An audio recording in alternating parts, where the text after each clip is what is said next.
બસપોર્ટમાં ચાલતા કાફીમાં કલેક્ટરના જાહેરનામાનો ભંગ થતાં પોલીસે હવે કડક કાર્યવાહી હાથ ધરી છે અને એક કાફી સંચાલક સામે જાહેરનામા ભંગનો પશ્ચિમ પોલીસે ગુનો નોંધ્યો છે.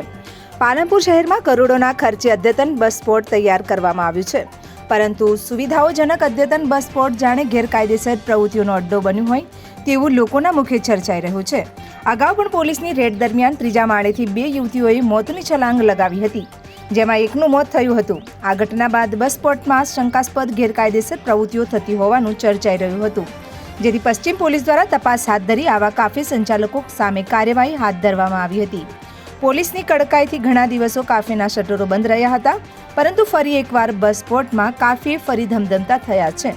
જોકે બસપોર્ટમાં થતી ગેરકાયદેસર પ્રવૃત્તિઓ પર રોક આવે તે માટે બનાસકાંઠા જિલ્લા કલેક્ટરે નીતિ નિયમોનું પાલન કરવા માટે જાહેરનામું પ્રસિદ્ધ કર્યું હતું, પરંતુ કલેક્ટરના જાહેરનામાને પણ આ કેફી સંચાલકો ગોળીને પી ગયા હોય.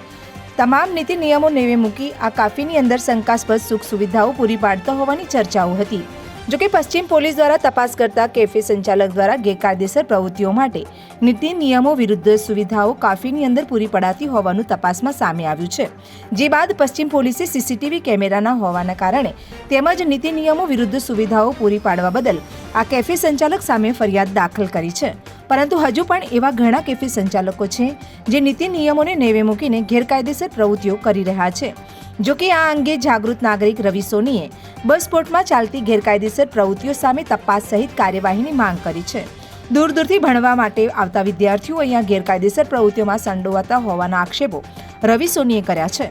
રવિ સોનીનું કહેવું છે કે જે બાળકો અહીંયા ભણવા આવે છે તેમના પર પણ ગંભીર અસર થઈ રહી છે. ત્યારે જો સરકાર દ્વારા અને કલેક્ટર દ્વારા જાહેરનામું બહાર પાડવામાં આવ્યું હોય અને નીતિ નિયમોનું પાલન ન કરતા હોય તો આવા કાફી સંચાલકો સામે કાયદેસરની કાર્યવાહી થવી જોઈએ તેવી માંગ કરી છે.